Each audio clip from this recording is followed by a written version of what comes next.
ओम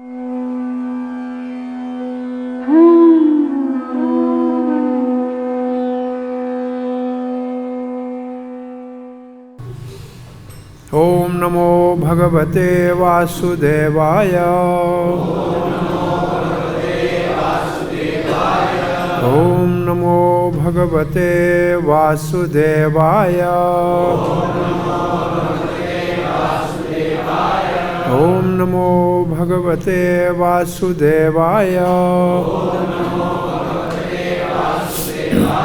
नारायणं नमस्कृत्यं नरं चैव नरोत्तमं देवीं सरस्वतीं व्यासं ततो जयमुदीरये। नष्टप्रायेषु भद्रेषु नित्यं भागवत सेवया भगवती उत्तम श्लोके भक्तिर्भवती नैष्टिकी। कृष्णाय वासुदेवाय देवकी नंदनाय च नंदगोपकुमाराय गोविंदाय नमो नमः। जय श्री कृष्ण चैतन्य प्रभो नित्यानंद श्री अद्वैत गदाधर शिवासादि गौर भक्त वृंदा। हरे कृष्णा कृष्णा कृष्णा हरे हरे हरे राम राम राम हरे हरे। हरे कृष्ण। श्री कृष्ण बलराम मंदिर इस्कॉन वृंदावन में प्रातः श्रीमद् भागवत के सत्संग में आप सबका हार्दिक स्वागत है। श्रीमद् भागवत महापुराण के 10वें स्कंद और 7वां स्कंद। 7वें स्कंद में क्या विषय है? प्रहलाद महाराज का चरित्र है। भक्त प्रहलाद का चरित्र है।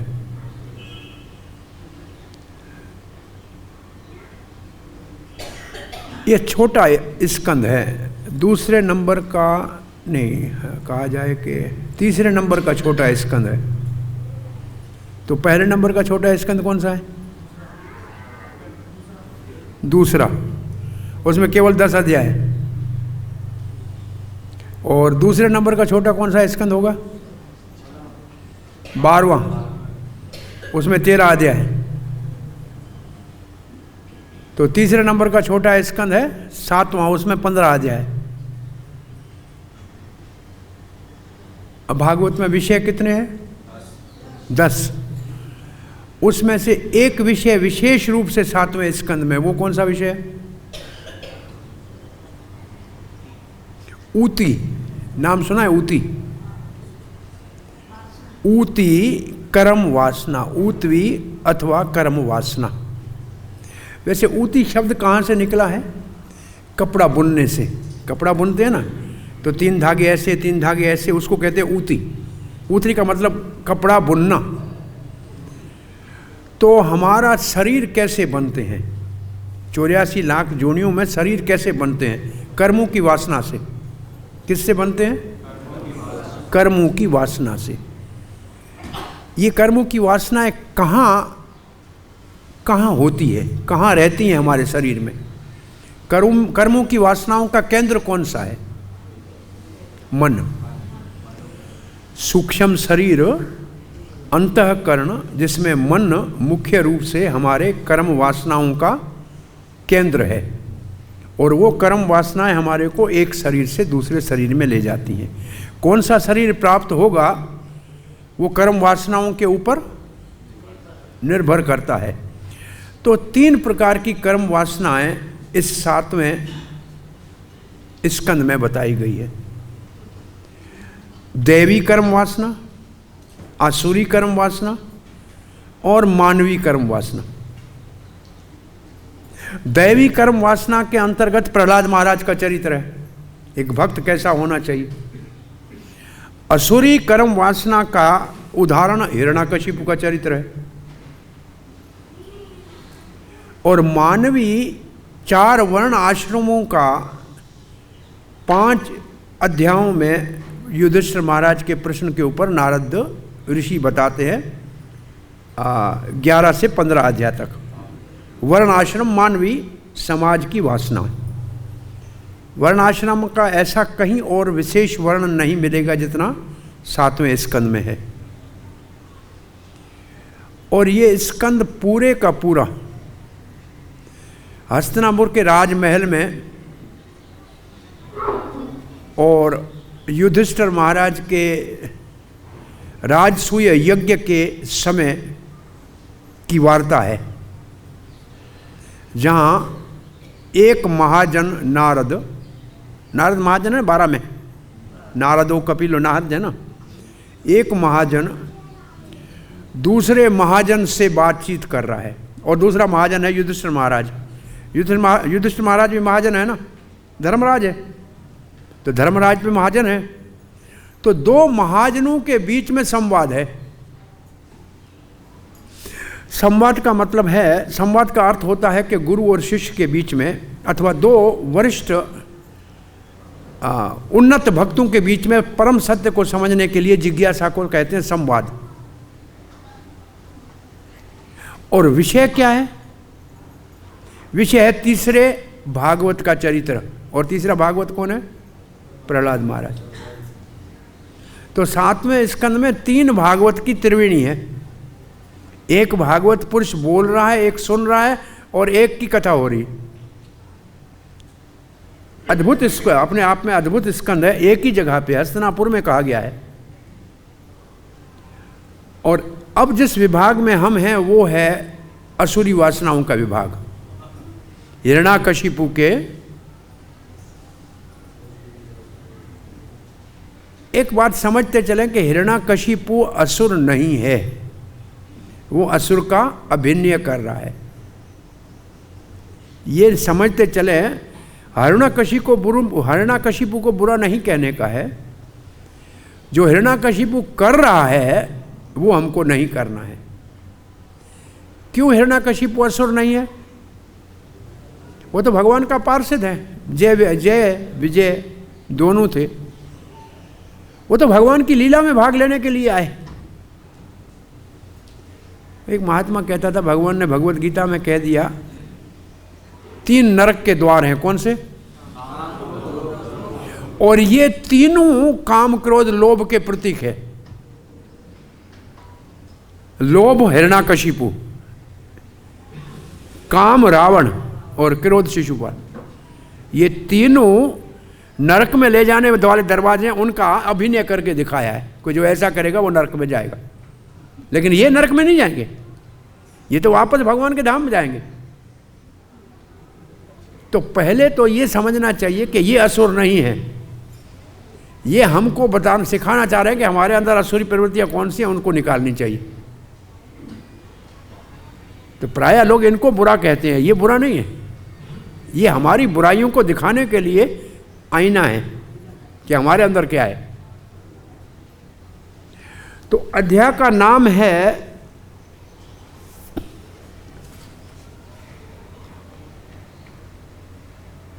ब्रह्मांड में हिरण्याकशिपु का आतंक। तो ये आतंक पहले से था, आज से नहीं। हाँ, आतंक तो कब से चला आ रहा है? जब से सृष्टि है। क्योंकि असुर और देव 2 प्रकार की सृष्टि होती है। कौन सा श्लोक है? 17वें अध्याय। हाँ, दिवाओ भूत स्वर्गे लोके अस्मिन् देव असुर एव च। 2 प्रकार की सृष्टि हमेशा संसार में होती है, एक देवी और एक असुरी। तो जो असुरी सृष्टि होगी तो आतंक होगा, ये उनका स्वभाव है। तो ब्रह्मांड में ब्रह्मांड क्यों लिखा है? धरती के ऊपर नहीं लिखा है, ब्रह्मांड में क्यों लिखा है? कि स्वर्ग का देवता भी परेशान था।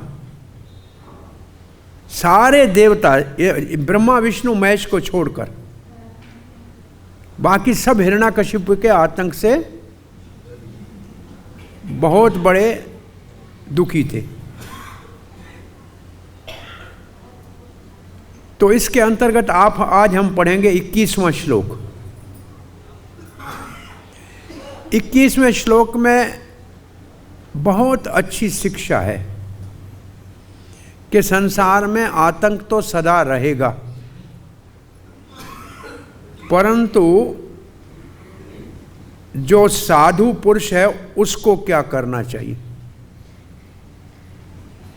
इसका यह अर्थ है कि आतंक समाप्त नहीं होगा, हमको क्या करना चाहिए। बहुत अच्छा भाव है इस श्लोक का। आइए इसका पाठ करते हैं। तस्य उग्रदंड संविघ्नाः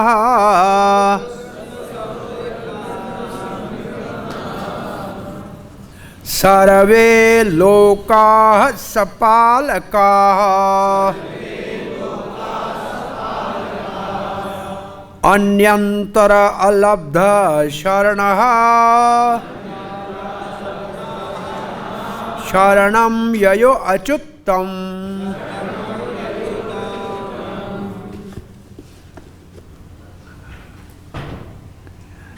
तो पहला शब्द क्या है?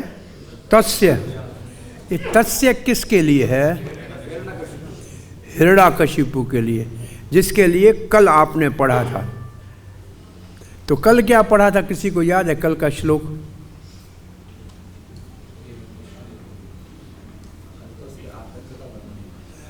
वो तो अध्याय का शीर्षक। कल हिरण्याकशिपु के कल कौन आया था? चलो कल क्लास किसने दिया था? हाँ, कहाँ है कृष्ण कुमार? अच्छा, वो जो हमारे हैं कृष्ण कुमार तो आज है नहीं है ना, तो उनको तो मालूम होगा क्या बोला है। बाकी जिसे सुना था उनमें से किसी को याद है?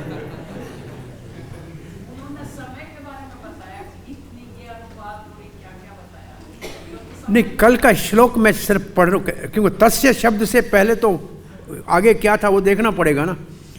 तो इसमें ये इसलिए पूछ रहा हूँ कि हम रोज आते हैं बैठते हैं, लेकिन पले में बांध के कुछ नहीं ले जाते।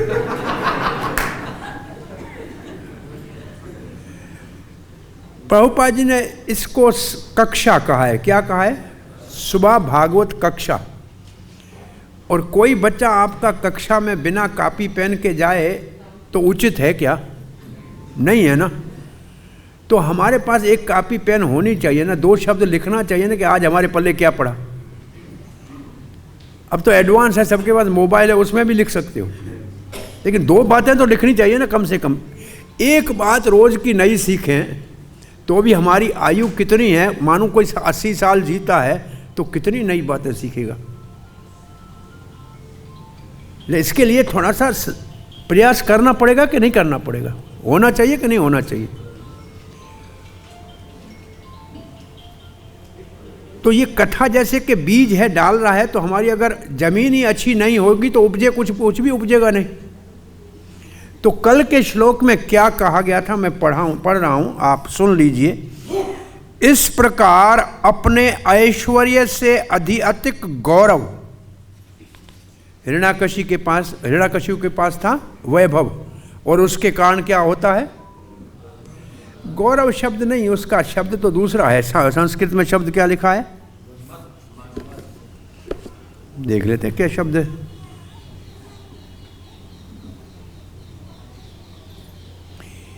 एवं ऐश्वर्य मतस्य, मत वाला अहंकार में अंधा।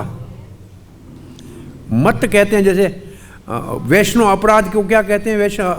चैतन्य महाप्रभु मत वाला हाथी, तो वो मत वही शब्द है। और उसको कहेंगे मद, ऐसे मद कहें तो भी चलेगा, मद हो गया उसको, उसका मतलब नशा हो गया। किसका नशा हो गया? 4 चीज़ों का नशा होता है। कौन सी 4 चीज़ें जिनका नशा होता है आदमी को? रूप, धन, विद्या और उच्च कुल, ये 4 का नशा होता है।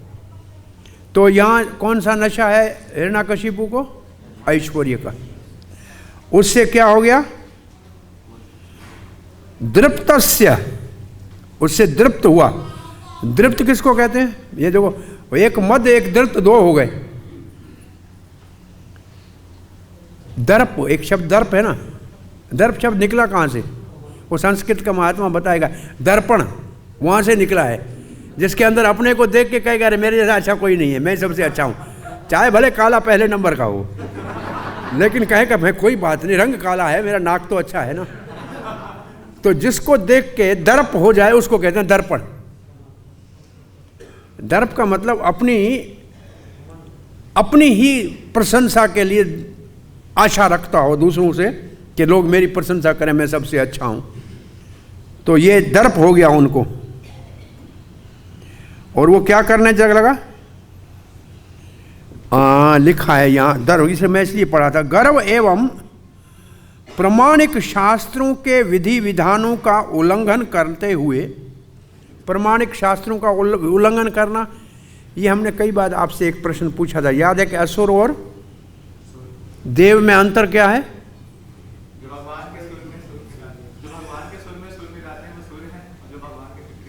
एक ये है, और भगवत गीता में क्या इसका प्रमाण है? ये शास्त्रम विधिमुत्सर्जया यजन्ते काम कारक न सिद्धिमापनोति न सुखम न पराम गतिम।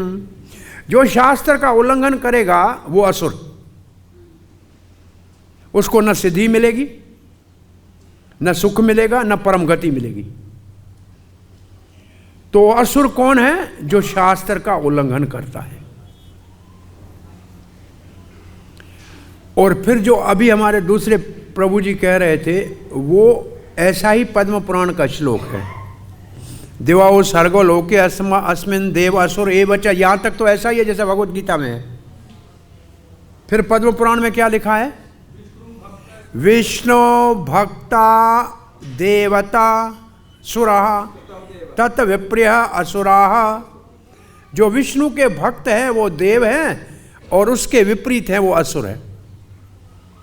तो इसका अर्थ है कि ये दोनों को मिलाएंगे तो कैसे मिलाएंगे? जो भगवान विष्णु है वही तो शास्त्र देने वाला है। भाई शास्त्र कौन देता है? भगवान ही देता है ना। धर्म कौन देता है? भगवान देता है। धर्मात् साक्षात भगवत प्रणीतम, भगवान ही धर्म देता है। और वेद किसने दिया? भगवान ने दिया। तो भगवान का उल्लंघन करे या भगवान के शास्त्र का उल्लंघन करे, दोनों की एक ही बात हो गई। और तीसरा शास्त्र, तीसरा दोनों में अंतर क्या है देव और असुर में? प्रकृति के गुणों के आधार पर। चलो मैं कहता हूं, असुर रजो और तमोगुण के प्रभावित ज्यादा होता है, और देव सतोगुण में होगा। तो असुरों की प्रवृत्ति राजसिक है और तामसिक उसके अंदर है। तो ये असुरी कार्य कर रहा था कि शास्त्रों का तो उल्लंघन कर लिया, और शास्त्रों का उल्लंघन किया है ना, काफी समय बिताया। अतएव उसे उससे 4 कुमारों ने, जो के प्रतिष्ठित ब्राह्मण थे, शाप दे दिया।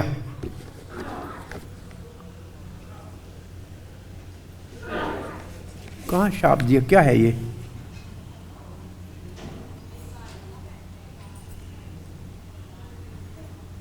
चार ब्राह्मण, क्या लिखा है? अतएव उसे 4 कुमारों ने, जो कि प्रतिष्ठित ब्राह्मण थे, शाप दे दिया। ये तो कथा मतलब ऐसे दिखता ऐसे है कि वही 4 कुमार जो सनक आदि गए थे, उन्होंने जय विजय को श्राप दिया, वही लिख रहा है। लेकिन यहाँ क्या है? कल किसी ने इसको सुना था। उनके शाप के प्रभाव में रहकर हिरण्यकशिपु ने बहुत समय व्यतीत कर दिया। ये इंग्लिश के साथ कैसे है? जो 4 कुमारों ने शाप दिया था, उसके हिसाब से, उसकी वजह से हिरण्यकशिपु ने इस प्रकार से दर्प में प्रभावित होकर बहुत समय व्यतीत कर दिया। ये इंग्लिश में। अब पहले जो शराब दिया हुआ था, तो भला आदमी भी ब्राह्मण के शराब से असुरी प्रवृत्ति में चला जाता है। इसका अर्थ हुआ ये। तो जब वो ये तब क्या कर रहा था, ये आज का श्लोक है। तथा क्या लिखा, इसका शब्द है पहले, तस्य, तस्य हिरण्याकशिपु के, और फिर है तस्य उग्र दंड। उग्र सबको पता है, उग्र कठोर, और दंड का मतलब दंड, वो बहुत सख्त सजाएं देने लगा। उग्र दंड का सामान्य भाषा में सख्त सजाएं देने लगा। किसको? शास्त्र के विपरीत सजाएं किसको देगा? ब्राह्मण को, गाय को, देवता को। ये तीन धीनो सुर विप्रहित, भगवान के अवतार के कारण में ये तीन लिखते हैं। धीनु विपर सुरहित, धेनु का मतलब गाय, विप्र का मतलब ब्राह्मण, और इन तीनों को दंडित करने लगा, उग्र दंड देने लगा। कोई धर्मों के विपरीत तो ये ना, कोई पापी हो, अपराधी हो, उसको दंड दे, ये तो ठीक है भाई। चोर को दंड दे तो कोई बुराई नहीं है, उग्र दंड देना चाहिए। परंतु ये किसको उग्र दंड दे रहा था? साधुओं को, ब्राह्मणों को, गाय को, देवता को। और फिर है संविघ्नाः, उग्र दंड संविघ्नाः का मतलब दुखी होकर। वैसे शब्द को ऐसे खोल के समझें तो एक उद्विग्न शब्द होता है, एक संविघ्न। तो दोनों में क्या अंतर, दोनों में क्या अंतर हो जाएगा? संविघ्न क्या, सम्यक विघ्न क्या है? पूर्ण रूप से परेशान करना। और उद्विग्न का मतलब है जैसे हम खाते हैं, पेट में जाना चाहिए ना, उल्टी हो जाए, वो हो गया उद्विग्न। इसका अर्थ है जो काम सीधा है उसको उल्टा करना, सब उल्टा करने लगा। इसका अर्थ है संविघ्न, पूर्ण रूप से सबको दुखी करने लगा। किसको दुखी करने लगा? अब उसके पता लगे किसको दुखी करे, पूछे तो बोला सर्वे लोकाः लोकपालाः, सारे लोकों के लोकपालों को। लोकपाल तो उसका मतलब उस वहां का राजा, जैसे भूपाल, भूपाल का मतलब पृथ्वी का राजा, भूपाल।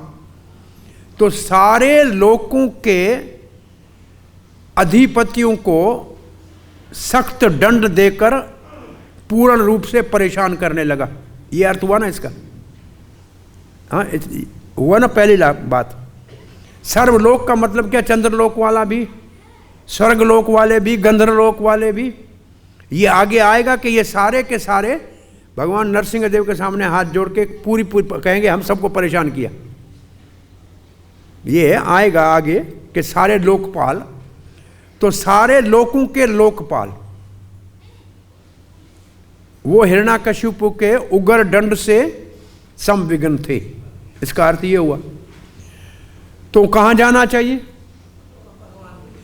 लिखा है कहां जाना चाहिए? अन्यत्र अलभ्य शरणाः, और कहीं उनको आश्रय नहीं मिला।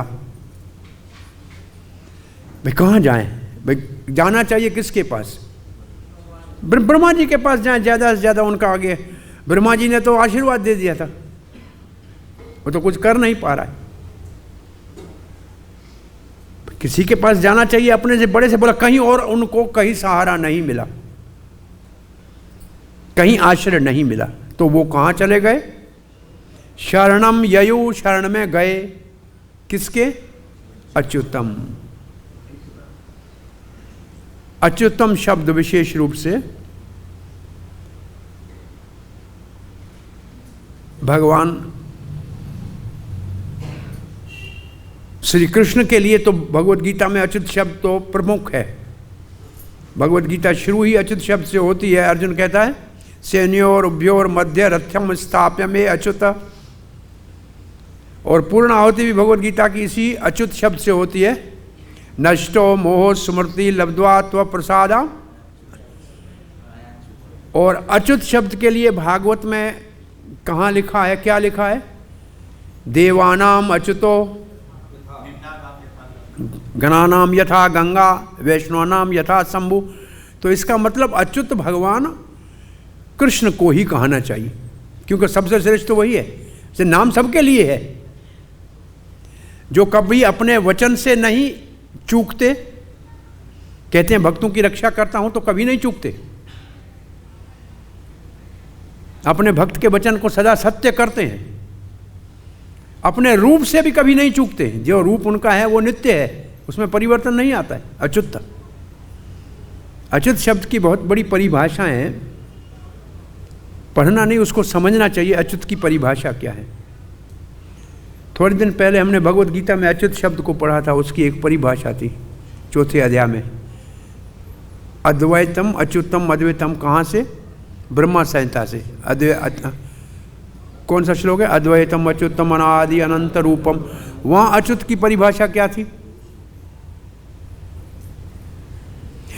जो अपने रूप से नहीं चूकते, हमेशा अपने रूप में रहते हैं।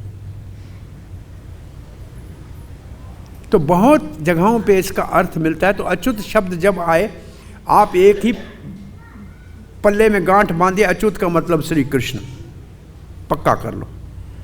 तो हमको जब संसार में समस्या है तो किसके शरण में जाना चाहिए? दो ने ही कहा है, वैसे तो किसी और ने नहीं कहा है। एक तो श्री रामचंद्र ने कहा है शक्रदेव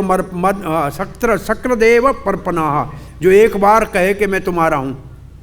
और एक सीधा भगवत गीता में भगवान ने क्या कहा है? माम एकम शरणम। ऐसा किसी ने नहीं कहा है। भाई शरण में किसके जाना चाहिए? जो कहे मेरी आओ ना। अब किसी के पास जाओ, हम आपकी शरण में आए, बोला हमारे को जरूरत ही नहीं है, फिर क्या करोगे? हाँ भाई, जो खुला कहे कि मेरी शरण में आओ, उसके पास जाना चाहिए ना। तो भगवान तो खुला कहते हैं मेरी शरण में, और इतना भी एक मेरी और कहीं मत जाना। माम एकम शरणम, तो इसका अर्थ है लोकपाल भक्त थे और भगवान के शरण में गए। तो अब इस श्लोक को समझ में आ रहा है आपको? ये आपको भारत में जन्म लेने का सौभाग्य है कि श्लोक सारे को आप समझ सकते हैं। कोई भी व्यक्ति आप में से इसका अर्थ कर सकता है कि नहीं? मैं ऐसे पूछ रहा हूं आपसे। हाँ, तस्य उग्रदंड संविघ्नः सर्वे लोकाः लोकपालाः सलोकपालाः सपालकाः। ये शब्द समझ में आ रहे हैं कि नहीं आ रहे हैं? इतनी मेहनत करनी चाहिए एक श्लोक के ऊपर, तो हमारा भक्त बनने का कोई उद्देश्य है। इतनी मेहनत करने में कोई खर्चा तो नहीं लगाना। और क्या करना ही क्या है? हमको यहां से उठ के प्रसाद खाना है, और कोई काम है क्या?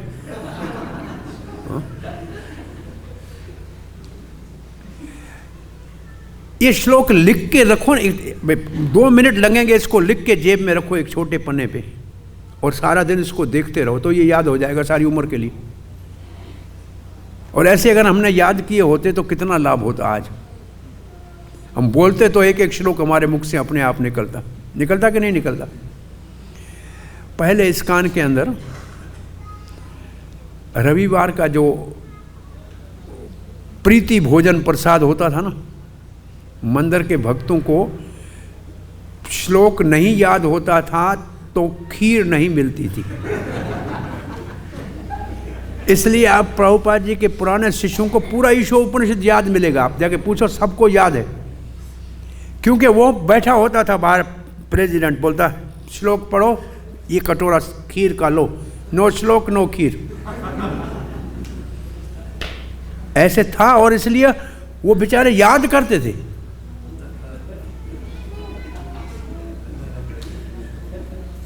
तो कुछ करना चाहिए ना, कि श्लोक भी याद होने चाहिए ना, कि सबको नहीं होंगे लेकिन किसी को तो होने चाहिए ना।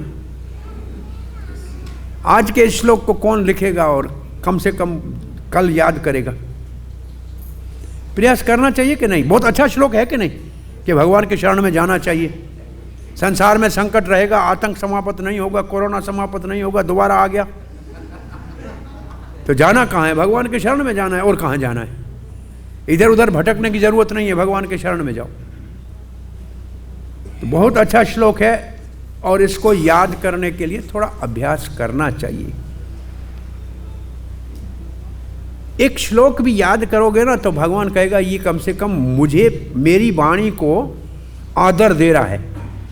और आप नहीं करोगे तो बोले ये तो बेचारा ऐसे टाइम पास करने वाला है। अब मेरी वाणी को आदर दे रहा है भगवान, बहुत बड़े संतुष्ट होंगे भक्त के इस भाव को देखकर।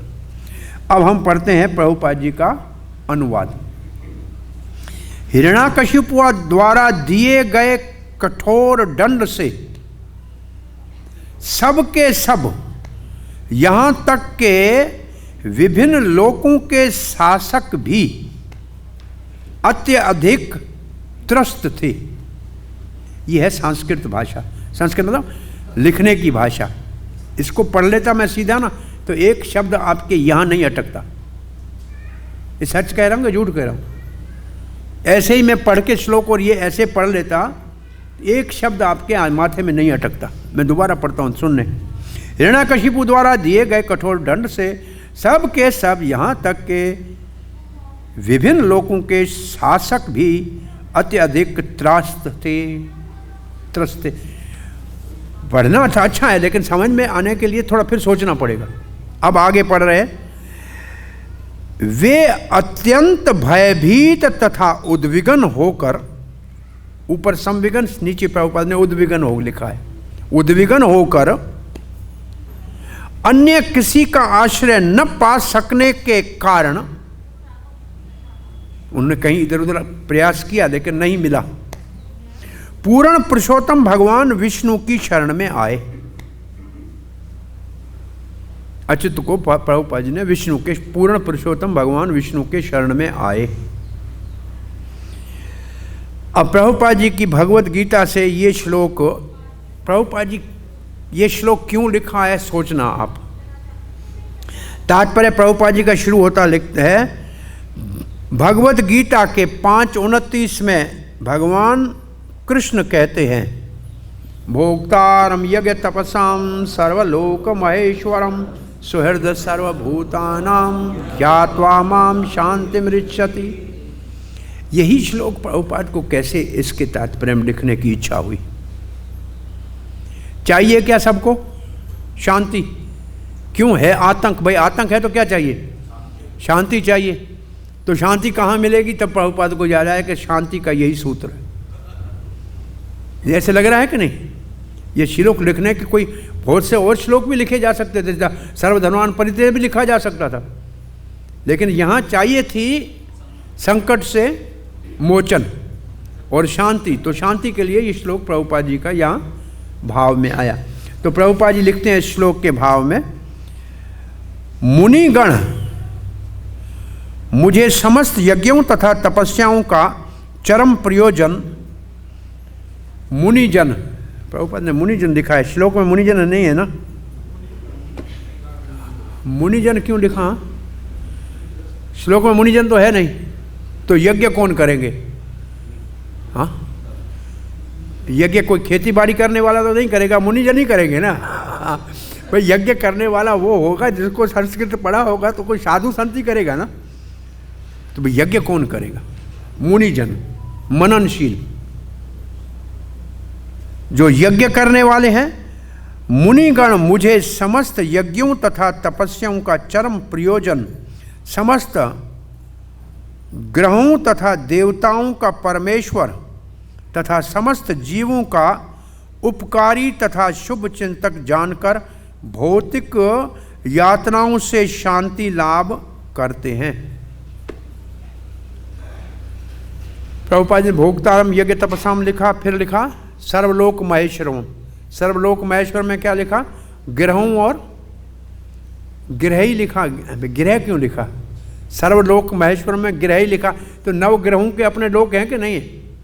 ये 9 ग्रहों से तो सब परेशान है कि नहीं है? सभी लोग, कोई कहते शनि से परेशान है, कोई एक व्यक्ति गया ज्योतिषी के पास। ज्योतिषी की बड़ी जटाएं थी, दाढ़ी थी, दाढ़ी नहीं थी, जटाएं थी बड़ी। वो ये गया, गांव वाला था, ज्योतिषी तो ब्राह्मण था, चोटी वाला। ये गया था, बड़ी जटाएं थी, दाढ़ी थी। कहा पंडित जी मेरी पत्नी बीमार रहती है। बोला राहु का दोष है, इसका ये इलाज करो। बोला बेटा पढ़ता नहीं है। बोला इसकी कुंडली में शनि खराब जगह पे बैठा है। बोला मेरा कारोबार चलता नहीं, धंधा, तेरा शुक्र ठीक नहीं। उसने बोला तो आपको पता कैसे लगता है पंडित जी सबका? पंडित जी का इसको क्या समझाऊं? उसने अपनी चोटी खोली, कहा ये एरियल है, ऊपर से समाचार आता है, एरियल है, ऊपर से समाचार आता है। उसने अपनी चोटी खोली, बोला इतना मेरा एरियल है, मुझे क्यों नहीं आता? पंडित जी ने दाढ़ी से पकड़े, कहा यहाँ से सारी अर्थिंग हो जाती है।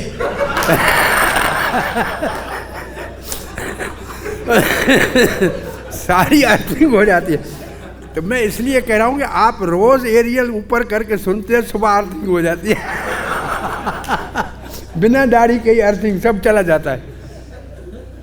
नहीं, माताओं को कम से कम दाढ़ी का झंझट नहीं है, अर्थिंग नहीं हो। आप तो याद करो, ये उदाहरण दे के हम कहते हैं गोपियां सर्वश्रेष्ठ भक्त हैं, क्योंकि दाढ़ी नहीं है ना तो कुछ अर्थिंग नहीं होती है।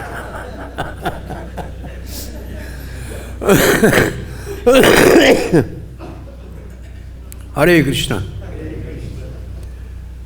सो यहां ग्रह इसलिए कहा कि ग्रहों की शांति को लोगों की ज्यादा चिंता है, भगवान को प्रसन्न करने की चिंता नहीं है। अब देखा है लोग ग्रहों के लिए चक्रों में ज्यादा भागते हैं, भगवान को प्रसन्न नहीं करना चाहते, ग्रह को शांत करना चाहते हैं। भक्तों का क्या करेगा ग्रह? एक भक्त गया ज्योतिषी के पास, कहा मेरा बहुत समय खराब गुजरा। ज्योतिषी ने कहा तुम्हारे ऊपर शनि की 7.5 वर्ष की दशा चल रही है। बोला क्या करूं? बोला 1100 रुपये की पूजा करा लो। बोला 1100 तो है नहीं। पंडित जी का 500 की करा सकते हो ना? बोला 500 की व्यवस्था नहीं हो सकती। बोला 251 वाली करा लो। बोला महाराज संभव नहीं है। 111 वाली करा सकते हो? महाराज मुश्किल है। 51 तो निकालो। महाराज 11। महाराज क्षमा करो, अरे 5 रुपया है। बोला नहीं। बोला जा मौज कर, क्या करेगा तेरा शनि? तेरा शनि करेगा क्या? तेरे पास है क्या? तू 5 रुपए की पूजा नहीं कराएगा, शनि तेरा क्या बिगाड़ेगा? जा मौज कर। तो ग्रहों के पीछे क्यों भागे? भक्त भगवान के पीछे भागे, है ही नहीं।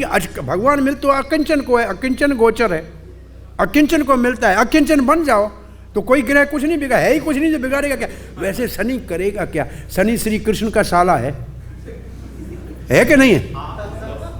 भाई जमुना का भाई है ना, तो श्री कृष्ण का साला है। तो समस्या आपकी समाप्त। कहेगा ये तो हमारे बहनों का आदमी है, छोड़ो जाने दो। नहीं तो सीधा भगवान के शरण में जाना चाहिए ना। भाई ग्रह लिखा है प्रभुपाद ने, इसलिए मेरे को ग्रह याद आ गया। तो ग्रहों के पीछे बहुत लोग पड़े हुए हैं। ग्रहों को शांत करना है तो एक भगवान के शरण में जाओ तो सारे ग्रह अपने आप शांत हो जाएंगे। सारे ग्रह भगवान श्री कृष्ण से संबंधित है, अच्छी तरह से देख लेना। वैसे भी उन्हीं के सेवक हैं। तो प्रभुपाद ने कहा शांति का ये सूत्र है। विशेष रूप से प्रभुपाद ने यहाँ क्या भाव लिया है? शुभ चिंतक का, सुहृद जो शब्द है उसका भाव लिया है कि हमारा सुहृद कौन है। प्रभुपाद जी 3 शब्द बोलते हैं, एक है मित्र, एक है संबंधी, एक है सुहृद। तीनों में अंतर है। मित्र कौन है? आप काम हमारे काम आएंगे, हम आपके काम आएंगे, ये है मित्र। और संबंधी कौन है? आप आओगे तो वो आएगा, आप नहीं आओगे तो वो नहीं आएगा। परंतु सुहृद कौन है? आप आओ या ना आओ, आप दो या ना दो, लेकिन वो आपका भला चाहेगा। तो सुहृद मित्र बंधु से महान है। और सुहृद कौन है संसार में? एक माँ सुहृद थी कहता हूं मैं, पहले हुआ करती थी, जो बच्चे का हित चाहती थी, पर कितना दुख भोग के भी बच्चे को सुखी देखना चाहती थी। ये माँ की सुहृदता है संसार में। माँ सुहृद उदाहरण है। गुरु सुहृद होता है शिष्य का, वो उसी का कल्याण करना चाहता है। और भगवान सुहृद है सबका। 3 सुहृद है, चौथा सुहृद है ही नहीं कहीं। सुहृद 3 ही उदाहरण मिलेगा आपको, और कोई हो सकता है, लेकिन ये 3 मुख्य सुहृद है। आप कुछ करो ना करो वो आपका भला ही करेंगे। साधु सुहृद होता है, गुरु कहते हैं तो साधु उसको समझना चाहिए। शास्त्र, साधु, गुरु, ये सब सुहृद हैं हमारे, भगवान सुहृद है। तो यहाँ प्रभुपाद जी का भाव सुहृद का है। आगे लिखा है, भगवान कृष्ण वस्तुतः हर एक के श्रेष्ठ मित्र हैं। प्रभुपाद ने यहाँ क्या शब्द लिया? सुहृद, और कहा सबके सर्वश्रेष्ठ मित्र हैं। सर्वश्रेष्ठ मित्र है तो 2 मित्रों के उदाहरण तो दे दो, एक संसारी मित्र और एक कृष्ण का मित्र। एक में दुख और एक में सुख, 2 उदाहरण दे दो जब सब श्रेष्ठ मित्र है तो। कृष्ण सर्वश्रेष्ठ मित्र है सुदामा का। सुदामे का कृष्ण का मित्र है तो कितना सुदामे को वैभव भगवान ने दे दिया, द्वारका के समान दिया कि नहीं दिया? तो मित्र है ना कृष्ण। और अर्जुन का मित्र है तो सारथी बन के बैठा है ना, ड्राइवर बन के बैठा ना। तो मित्र ऐसे ऐसे की मित्रता करने का लाभ है ना। अब द्रोणाचार्य का मित्र था द्रुपद, पढ़ते थे तब, और जब बड़े हुए तो मित्रता पानी में हो गई, एक दूसरे के शत्रु हो गए कि नहीं हो गए? तो संसार की मित्रता और भगवान की मित्रता में अंतर है कि नहीं? किसका मित्र होना चाहिए? ये संसार, अच्छा संसार वालों का मित्रता तो इस जन्म की है, इस जन्म की है ना। भगवान की मित्रता कब की है? नित्य है। अब एक बात ध्यान से सुन लीजिए, जो जिसके साथ हमारा संबंध सदा है उसके साथ निभानी चाहिए, या जो अभी तत्कालीन संबंध है उसके साथ निभानी चाहिए? हाँ, बुद्धिमानी ये है कि जिसके साथ नित्य संबंध है उसके साथ निभाना चाहिए। लेकिन हम मूर्ख है, संसार के संबंधों को निभाना चाह रहे हैं जो सदा रहने वाले हैं नहीं, और भगवान जो नित्य संबंध है उसके साथ निभाने में बहुत पीछे रह जाते हैं। जो मिलता नहीं है उसको पाने के लिए परेशान है, जो कभी बिछड़ता नहीं है उसको जानने में कभी प्रयास ही नहीं करते। जो बिछड़ता नहीं है उसको जानते नहीं है, भगवान है अंदर बैठा हुआ। और जो कभी मिलने वाला नहीं है उसके पीछे पड़े हुए हैं, कोई सब कभी मिलेगा नहीं। आप बताइए, आपको सबसे ज़्यादा क्या लगता है प्यारा दुनिया में, अथवा आप किसको अच्छे लगते हो? भाई धन प्यारा लगता है, सोना है, चांदी है प्यारा लगती है, आपको जानता है वो? आपका घर आपको जानता है, आपकी गाड़ी आपको जानती है, पहचानती है, कभी पीछे से बुलाया है? हाँ? नहीं ना। आप एक प्रकार, एक ही तरफ से आप उसको अपना मानते हो, वो आपको मानती नहीं है, जानती नहीं है ना। दूसरे फिर आ जाओ जीते जागते संसार के संबंधों के ऊपर, वो आपको अपना मानते हैं, आपको जानते हैं क्या? आप आत्मा हो जानते हैं क्या? आपको आत्मा समझ के तो आपको नहीं मानते हैं ना। और शरीर समझ के प्रेम करते, शरीर छूटा नहीं और रिश्ता टूटा नहीं, ऐसा है कि नहीं? और एक पहले कई बार एक मैंने बात कही माता जी को सावधान करने के लिए, कि शरीर छूटता है ना तो घर वालों का रोना बाद में आता है, सोना पहले याद आता है, कहाँ डाला पड़ा है वो निकालो।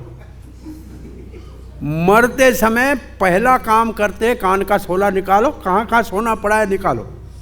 रोना नहीं आता है, सोना पहले याद आता है, सबका पता है, हमें मालूम है। बुढ़िया हमारी बड़ी एक नानी गुजर गई तो रोना वोना नहीं, बोला वो सुनार को लिया, चांदी की 2 किलो की कड़ी है निकालनी पड़ेगी। चिंता थी चांदी निकालने की, मरने वाले की नहीं थी। नहीं, हमने देखा है आंखों से ये।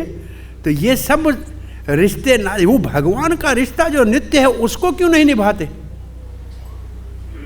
उसको निभाना चाहिए कि नहीं चाहिए? उसी के पास जाना चाहिए ना। किस किस का क्षण? तो प्रभुपाद जी ने इस श्लोक में से कौन सा शब्द मुख्य रूप से लिया है? सुहृद। ये सुहृद भगवान के पहले जो भगवान ने कहा, लिखा है क्या? भोक्तारम यज्ञ तपसाम सर्वलोक महेश्वरम। ये तो ईश्वर भाव है, ये ईश्वर भाव है। परंतु सुहृद जो है ये भक्त का भाव है, ये भगवान का भाव है।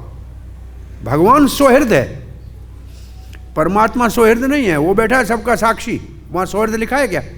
परमात्मा के लिए भगवत गीता में सौहृद है, क्या लिखा है? उपदृष्टा, अनुमंता, भर्ता, भोक्ता, महेश्वर, यही लिखा है ना?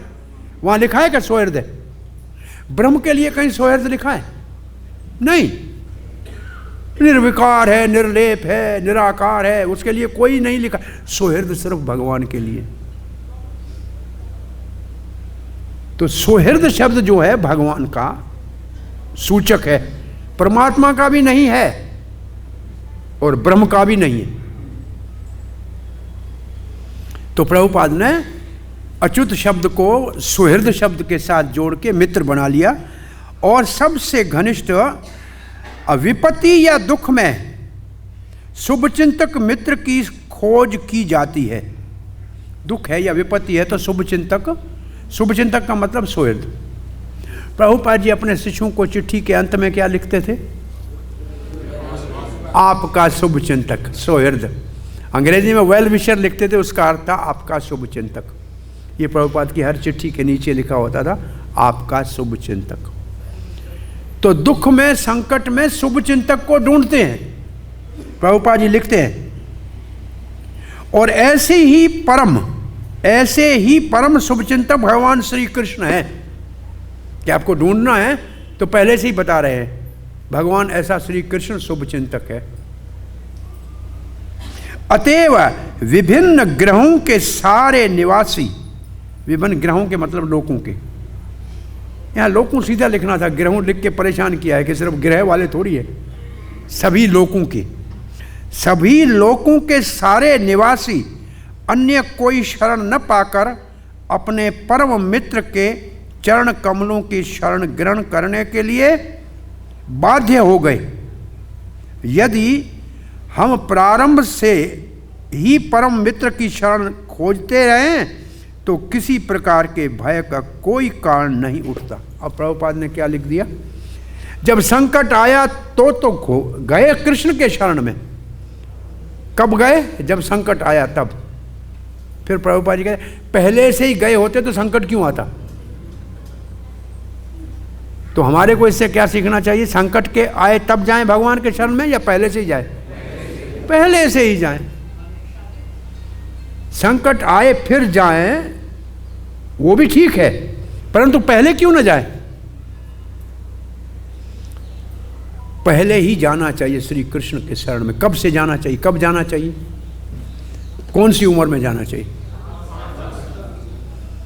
कौमारमाचरेत धर्म भागवताम प्रायः।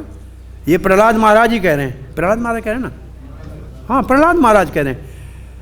बोला सब लोग कहते हैं हम बुढ़ापे में भगवान के शरण में जाएंगे। एक महात्मा था कि जो फूल मुरझा जाए, सूख जाए, वो भगवान को अर्पण करोगे कि ताजा करोगे? हाँ, कौन सा करोगे? ताजा करेंगे ना। तो बुढ़ापे वाले हमारे जैसे जाके भगवान का भगवान के इतने दिन कहाँ गए थे? अब शरण याद आया है। हाँ, जब ग्रहण लगा है तब शरण याद आया, पहले कहाँ थे? तो पहले जाना चाहिए ना, पहले जाना चाहिए। अभी तक नहीं गए हैं तो आज से जाना चाहिए। आज से क्या, अभी से जाना चाहिए। ये तत्काल काम करना चाहिए, क्योंकि संकट तो सदा है ना संसार में। संकट और विपत्तियां और आतंक समाप्त नहीं होगा। इस कभी भी धोखे में न रहना कि संसार में कभी शांति रहे, होगी नहीं होगी। शांति केवल श्री कृष्ण के शरण में मिलेगी और कहीं नहीं मिलेगी। तो इसलिए तत्काल ये निर्णय कर लेना चाहिए। इसके लिए और कहीं धक्के खा के फिर आने की आवश्यकता नहीं है। टाइम खराब नहीं करना चाहिए, व्यर्थ समय नहीं गंवाना चाहिए। प्रभुपाद जी लिखते हैं, कहा गया है कि यदि जल में तैरते हुए, अब प्रभुपाद जी उदाहरण दे रहे हैं कि और किसी के शरण में जाओगे तो जल में तैरते हुए कुत्ते की पूंछ को पकड़ के पार करने का प्रयास करने वाला आज तक कोई नहीं तरा। और तुक्के कुत्ते की पूंछ की तुलना किससे देते हैं प्रभुपाद जी? किसी देवी देवता के पीछे पड़े तो कभी भगवत धाम की प्राप्ति नहीं होगी। कहते हैं तक्षक ने तो काटा था किसको? परीक्षित को। और परीक्षित के बेटे जन्मेजय ने एक यज्ञ किया, सारे सर्प स्वाहा हो जाएं। तक्षक आ नहीं रहा था। पुरोहित से पूछा तक्षक क्यों नहीं आया? बोला इंद्र के आसन को लपेट के बैठा हुआ है। बोला इंद्र ने उसको शरण दिया है। बोला इंद्र के साथ तक्षक का आवाहन करो। कहा इंद्र तक्षत सहित आवामी स्वाहा। इंद्र के आसन के साथ तक्षक नीचे आया। इंद्र ने देखा मैं जाऊंगा, इंद्र वहां से भाग गया वापस। और तक्षक बेचारा अकेला बचा। तब लिखा कि ये कुत्ते की पूंछ पकड़ के कहां जा रहा था, कहां से तर पाएगा। ऐसे वहां लिखा है कि वो देवता का शरण ले रहा। बड़े बड़े देवताओं के शरण लेने वाले सब भगवान के सामने नतमस्तक हो गए कि नहीं हो गए? प्रभुपाद ने उदाहरण ऐसा दिया है। क्या मैं पढ़ता हूं, आप सुन लीजिए, टाइम हो गया आपका। एक लाइन है, पढ़ लेते हैं। कहा गया है कि यदि जल में तैरते हुए कुत्ते की पूंछ पकड़कर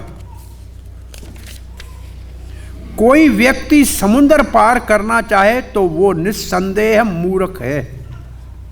इसी प्रकार विपत्ति के समय जो व्यक्ति देवताओं की शरण में जाता है वो मूर्ख है, क्योंकि उसके सारे प्रयास व्यर्थ होंगे। हर परिस्थिति में मनुष्य को चाहिए कि पूर्ण पुरुषोत्तम भगवान की शरण ग्रहण करे, तब किसी प्रकार का भय नहीं रहेगा। हरे कृष्णा। श्रील प्रभुपाद की। अब समय हो गया। एक प्रश्न किसी का जिज्ञासा है तो पूछिए, नहीं तो कथा को यहां विराम देते हैं। कोई प्रश्न जिज्ञासा नहीं है। कल श्लोक याद रखना, कहाँ आज कथा क्या हुई। हरे कृष्णा। धन्यवाद।